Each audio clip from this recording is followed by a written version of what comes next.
हरिओम तत्सत। ज्ञान भक्ति चैनल में आपका स्वागत है। इस सत्संग में हम भक्ति और सनातन धर्म का ज्ञान प्राप्त करते हैं। यदि आपने हमारे चैनल को सब्सक्राइब नहीं किया है तो कृपया अभी सब्सक्राइब कर लीजिए। हमारा दंडवत प्रणाम है ब्रह्मांडीय ईश्वरीय शक्ति को, हमारे पूजनीय गुरुदेव श्री स्वामी ज्योतिर्मयानंद जी महाराज को, सब संतों और शास्त्रों को और आप सब में विद्यमान परमेश्वर को। आज के सत्संग में हम गीता प्रेस गोरखपुर द्वारा प्रकाशित पद्म पुराण के सृष्टि खंड का श्रवण करेंगे।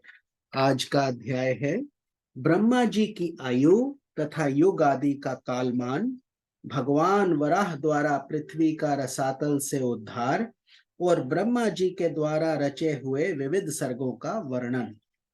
पुलत्स्य जी कहते हैं, राजन, ब्रह्मा जी सर्वज्ञ एवं साक्षात नारायण के स्वरूप हैं।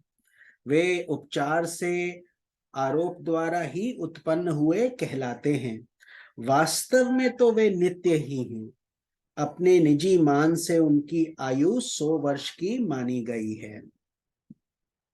वे ब्रह्मा जी की आयु पर कहलाती है। उसके आधे भाग को परार्ध कहते हैं। 15 निमेष का एक काष्ठ होता है, 30 काष्ठाओं की एक कला और 30 कलाओं का एक मुहूर्त होता है। 30 मुहूर्तों के काल को मनुष्य का एक दिन रात माना गया है। 30 दिन रात का एक मास होता है। एक मास में 2 पक्ष होते हैं।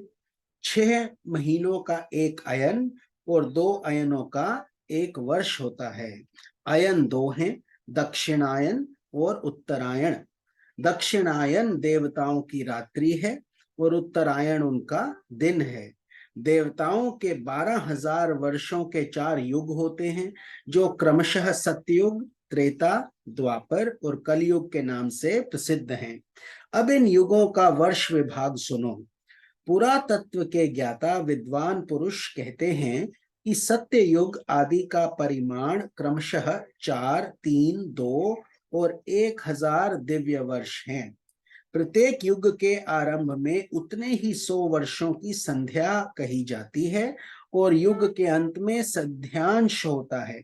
संध्यांश का मान भी उतना ही है जितना संध्या का। नृपश्रेष्ठ, संध्या और संध्यांश के बीच का जो समय होता है उसी को युग समझना चाहिए। वही सतयुग और त्रेता आदि के नाम से प्रसिद्ध है। सत्ययुग, त्रेता, द्वापर और कलयुग ये सब मिलकर चतुर्युग कहलाते हैं।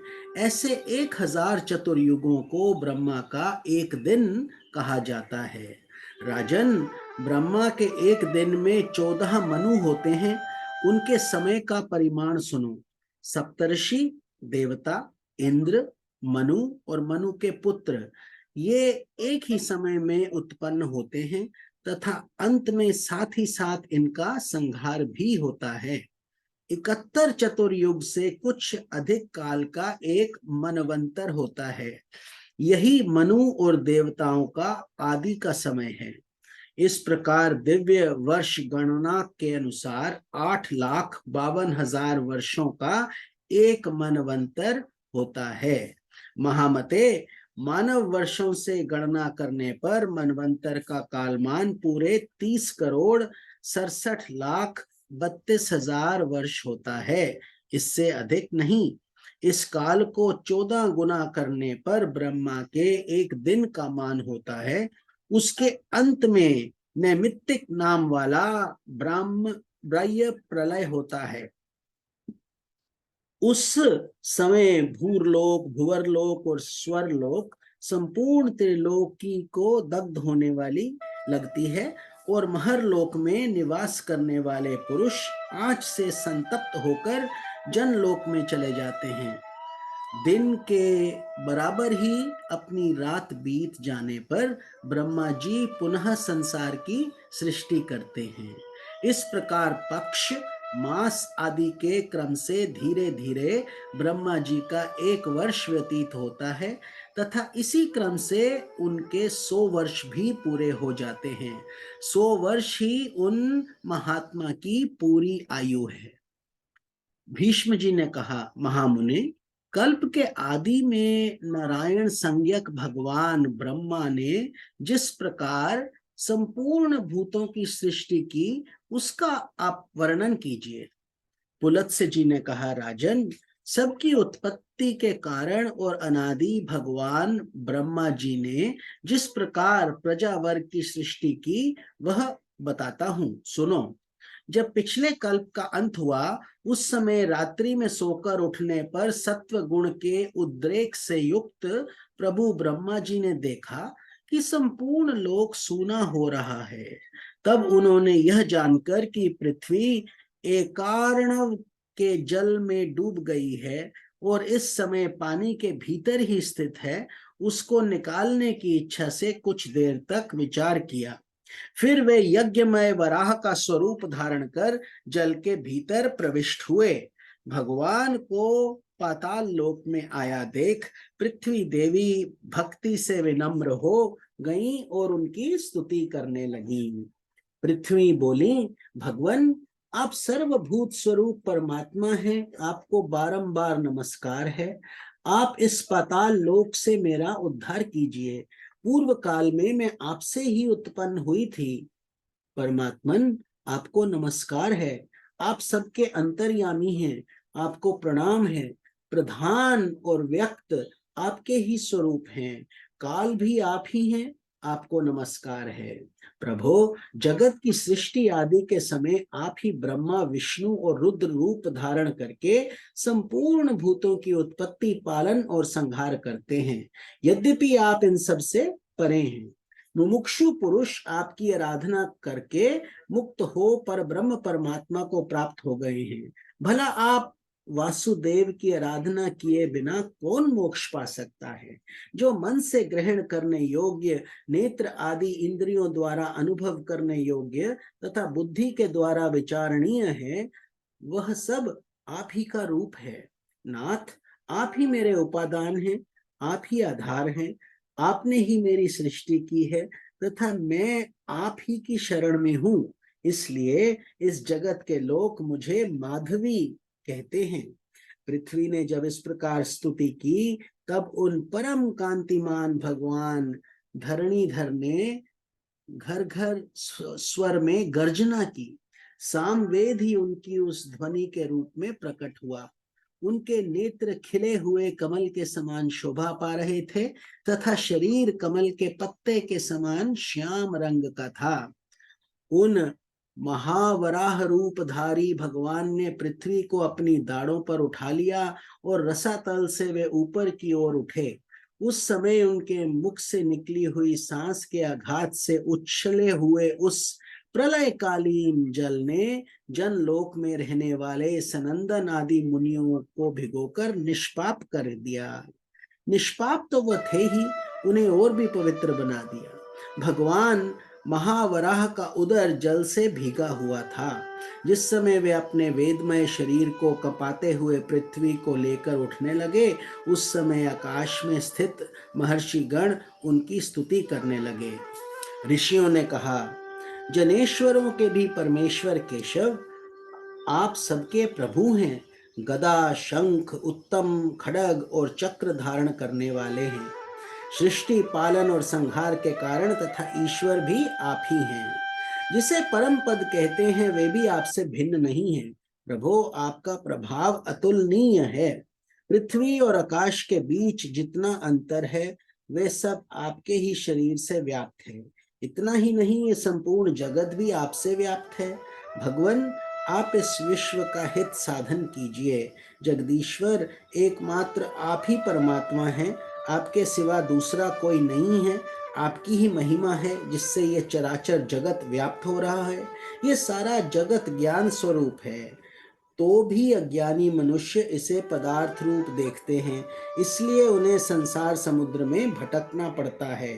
परंतु परमेश्वर, जो लोग विज्ञान वेत्ता हैं, जिनका अंतःकरण शुद्ध है, वे समस्त संस्कार को ज्ञानमय ही देखते हैं, आपका स्वरूप ही समझते हैं। सर्वभूत स्वरूप परमात्मन, आप प्रसन्न होइए। आपका स्वरूप अप्रमेय है। प्रभो भगवान, आप सबके उद्भव के लिए इस पृथ्वी का उद्धार एवं संपूर्ण जगत का कल्याण कीजिए।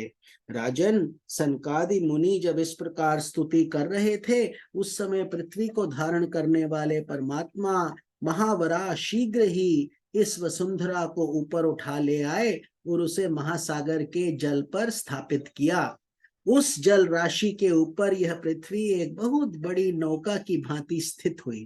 तत्पश्चात भगवान ने पृथ्वी के कई विभाग करके 7 द्वीपों का निर्माण किया तथा भूरलोक, भुवरलोक, स्वरलोक और महरलोक, इन चारों लोकों की पूर्ववत कल्पना की। तदनंतर ब्रह्मा जी ने भगवान से कहा, प्रभो, मैंने इस समय जिन प्रधान प्रधान असुरों को वरदान दिया है, उनको देवताओं की भलाई के लिए आप मार डालें। मैं जो सृष्टि रचूंगा उसका आप पालन करें। उनके ऐसा कहने पर भगवान विष्णु तथास्तु कहकर चले गए और ब्रह्मा जी ने देवता आदि प्राणियों की सृष्टि आरंभ की। महत्त्व की उत्पत्ति को ही ब्रह्मा की प्रथम सृष्टि समझना चाहिए। तन्मात्राओं का आविर्भाव दूसरी सृष्टि है, उसे भूत सर्ग भी कहते हैं। वैकारिक अर्थात सात्विक अहंकार से जो इंद्रियों की उत्पत्ति हुई है, वह तीसरी सृष्टि है। उसी का नाम एकेंद्रिय इंद्रिय सर्ग है। इस प्रकार यह प्राकृत सर्ग है जो बुद्धि पूर्वक उत्पन्न हुआ है। चौथी सृष्टि का नाम है मुख्य सर्ग। पर्वत और वृक्ष आदि स्थावर वस्तुओं को मुख्य कहते हैं। तिर्यक स्तोत्र कहकर जिनका वर्णन किया गया है, वे पशु पक्षी कीट पतंग आदि ही 5वीं सृष्टि के अंतर्गत हैं। उन्हें तिर्यक योनि भी कहते हैं। तत्पश्चात ऊर्ध्वरेता देवताओं का सर्ग है, वही छठी सृष्टि है और उसी को देव सर्ग भी कहते हैं। तदनंतर 7वीं सृष्टि अर्वाक श्रोताओं की है, वही मानव सर्ग कहलाता है। 8वां अनुग्रह सर्ग है, वह सात्विक भी है और तामस भी। इन 8 सर्गों में से अंतिम 5 वैकृत सर्ग माने गए हैं तथा आरंभ के 3 सर्ग प्राकृत बताए गए हैं। 9वां कौमार सर्ग है, वह प्राकृत भी है और वैकृत भी। इस प्रकार जगत की रचना में प्रवृत्त हुए जगदीश्वर प्रजापति के ये प्राकृत और वैकृत नामक 9 सर्ग तुम्हें बतलाए गए, जो जगत के मूल कारण हैं। अब तुम और क्या सुनना चाहते हो? भीष्म जी ने कहा, गुरुदेव, आपने देवताओं आदि की सृष्टि थोड़े में ही बताई है। मुनि श्रेष्ठ, अब मैं उसे आपके मुख से विस्तार के साथ सुनना चाहता हूँ।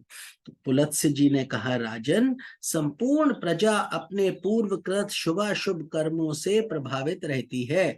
अतः प्रलय काल में सबका संहार हो जाने पर भी वे उन कर्मों के संस्कार से मुक्त नहीं हो पाती। जब ब्रह्मा जी सृष्टि कार्य में प्रवृत्त हुए, उस समय उनसे देवताओं से लेकर स्थावर पर्यंत 4 प्रकार की प्रजा उत्पन्न हुई। वे चारों ब्रह्मा जी के मानसिक संकल्प से प्रकट होने के कारण मानसी प्रजा कहलाई। तदनंतर प्रजापति ने देवता, असुर, पितर और मनुष्य, इन 4 प्रकार के प्राणियों की तथा जल की भी सृष्टि करने की इच्छा से अपने शरीर का उपयोग किया। उस समय सृष्टि की इच्छा वाले मुक्तात्मा प्रजापति की जंगा से पहले दुरात्मा असुरों की उत्पत्ति हुई। उनकी सृष्टि के पश्चात भगवान ब्रह्मा ने अपनी वयस आयु से इच्छानुसार वयों पक्षियों को उत्पन्न किया। फिर अपनी भुजाओं से भेड़ों और मुखों से बकरों को रचना की। इसी प्रकार अपने पेट से गायों और भैंसों की तथा पैरों से घोड़े, हाथी, गधे, नीलगाय, हरिण, ऊंट, खच्चर तथा दूसरे दूसरे पशुओं की सृष्टि की। ब्रह्मा जी की रोमावलियों से फल, मूल तथा भांति भांति के अन्नों का प्रादुर्भाव हुआ। गायत्री छंद, ऋग्वेद, तीव्रतस्तोम, रथंतर तथा अग्निष्टोम यज्ञ को प्रजापति ने अपने पूर्ववर्ती मुख से प्रकट किया। यजुर्वेद, त्रिष्टुप छंद, पंचदशम स्तोत्र, बृहत साम और उक्त की दक्षिण वाले मुख से रचना की। सामवेद, जगती छंद, सप्तदशतोम, वैरूप और अतिरात्र भाग की सृष्टि पश्चिम मुख से की तथा 1 विंशतोम अथर्ववेद, आप्तयोर आप्तर्याम, अनुष्टुप छंद और वैराज को उत्तरवर्ती मुख से उत्पन्न किया। छोटे बड़े जितने भी प्राणी हैं सब प्रजापति के विभिन्न अंगों से उत्पन्न हुए। कल्प के आदि में प्रजापति ब्रह्मा ने देवताओं, असुरों, पितरों और मनुष्यों की सृष्टि करके फिर यक्ष, पिशाच, गंधर्व, अप्सरा, सिद्ध, किन्नर, राक्षस, सिंह, पक्षी, मृग और सर्पों को उत्पन्न किया। नित्य और अनित्य जितना भी यह चराचर जगत है सबको आदि कर्ता भगवान ब्रह्मा ने उत्पन्न किया। उन उत्पन्न हुए प्राणियों में से जिन्होंने पूर्व कल्प में जैसे कर्म किए थे वे पुनः बारंबार जन्म लेकर वैसे ही कर्मों में प्रवृत्त होते हैं। इस प्रकार भगवान विधाता ने ही इंद्रियों के विषयों, भूतों और शरीरों में विभिन्नता एवं पृथक पृथक व्यवहार उत्पन्न किया। उन्हीं ने कल्प के आरंभ में वेद के अनुसार देवता आदि प्राणियों के नाम, रूप और कर्तव्य का विस्तार किया। ऋषियों तथा अन्यान्य प्राणियों के भी वेदानुकूल नाम और उनके यथा योग्य कर्मों को भी ब्रह्मा जी ने ही निश्चित किया। जिस प्रकार भिन्न भिन्न ऋतुओं के बारंबार आने पर उनके विभिन्न प्रकार के चिन्ह पहले के समान ही प्रकट होते हैं, उसी प्रकार सृष्टि के आरंभ में सारे पदार्थ पूर्व कल्प के अनुसार ही दृष्टिगोचर होते हैं। सृष्टि के लिए इच्छुक तथा सृष्टि की शक्ति से युक्त ब्रह्मा जी कल्प के आदि में बारंबार ऐसी ही सृष्टि किया करते हैं। तो आज का सत्संग इस अध्याय से समाप्त होता है। कल हम आपको फिर मिलेंगे। स्वामी निखिलानंद का प्यार भरा प्रणाम। ओम तत्सत।